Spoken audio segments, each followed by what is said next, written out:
Pernah nggak sih Anda lihat sebuah bisnis, misalnya kafe atau restoran yang kelihatannya sukses banget, ramai terus, antriannya panjang, tapi kok tiba-tiba tutup, bangkrut? Aneh kan?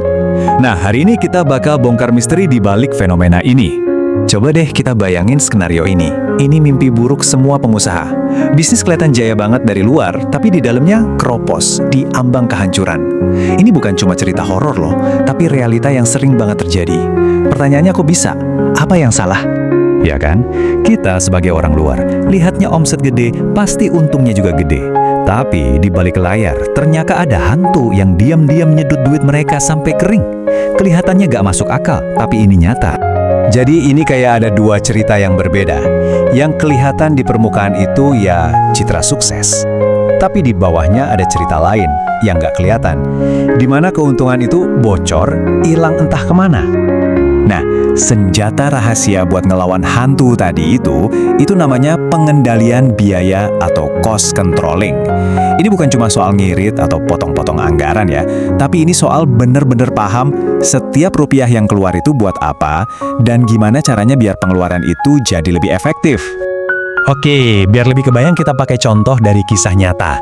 Bayangin Anda yang punya kedai kopi ini.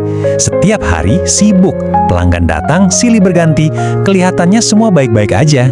Anda lihat ratusan cangkir kopi laku tiap hari, tapi kok pas dicek malah rugi. Kenapa?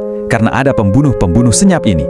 Harga biji kopi naik dikit, tagihan listrik yang nggak stabil, karyawan yang kerjanya lambat, atau bahkan susu yang tumpah dan kopi yang salah buat. Kelihatannya sepele kan? Tapi semua kebocoran kecil ini kalau ditumpuk, ya lama-lama bisa bikin bisnis Anda sekarat. Eits, jangan salah. Ini bukan cuma penyakitnya bisnis kecil atau startup aja. Justru makin besar perusahaannya, makin ngeri kalau sampai jatuh. Skalanya bisa jadi bencana nasional. Ada loh salah satu brand sportswear paling top di dunia nyaris banget gulung tikar. Anehnya bukan karena produknya nggak laku, justru sebaliknya laku keras. Mereka hampir tumbang karena biaya supply chain yang nggak kekontrol. Harga bahan baku tiba-tiba naik gila-gilaan, biaya kirim membengkak. Bayangin produk Anda ada di mana-mana, tapi perusahaan Anda diam-diam kehabisan darah.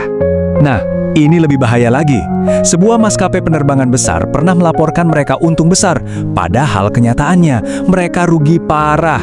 Kok bisa? Ya itu tadi, pengendalian biayanya amburadul. Laporan keuangannya jadi kayak polesan aja, menutupi kondisi asli perusahaan yang lagi gawat darurat. Ini bukti kalau tanpa kontrol yang benar, angka pun bisa bohong. Jadi intinya apa sih buat kita? Cost controlling itu bukan cuma soal bertahan hidup, tapi ini ngasih kita kekuatan. Kekuatan buat ambil keputusan yang lebih cerdas, buat lihat masalah sebelum jadi bencana, dan yang paling penting, buat membangun fondasi yang kokoh supaya bisnis bisa beneran tumbuh, bukan cuma kelihatan sibuk doang. Dan tahu nggak, skill dewa buat bisnis ini ternyata mulainya bukan dari seminar mahal atau buku teks yang tebal. Mulainya itu dari dompet kita sendiri, dari kebiasaan pribadi kita. Saya cerita sedikit ya. Dulu, saya pernah sadar kalau kondisi keuangan saya lagi nggak beres. Tapi anehnya, tandanya itu bukan dari notifikasi bank, tandanya dari baju saya. Semua kemeja saya tiba-tiba jadi sempit, kancingnya kayak mau copot. Tapi pas saya lihat isi dompet, wah, nggak mungkin beli baju baru. Solusi paling gampang, yang ngutang aja buat beli baju baru. Tapi saya coba pakai prinsip cost controlling ke diri sendiri. Saya kendalikan akar masalahnya. Saya ubah pola makan, hasilnya masalah baju sempit beres tanpa keluar duit sepeser pun. Malah saya jadi lebih sehat dan hemat uang. Baju-baju lama jadi muat lagi. Nah, itulah kekuatan pengendalian biaya di kehidupan nyata. Oke, sekarang giliran Anda. Coba deh lakukan latihan super simple ini. Cuma seminggu, catat semua pengeluaran Anda, sekecil apapun itu.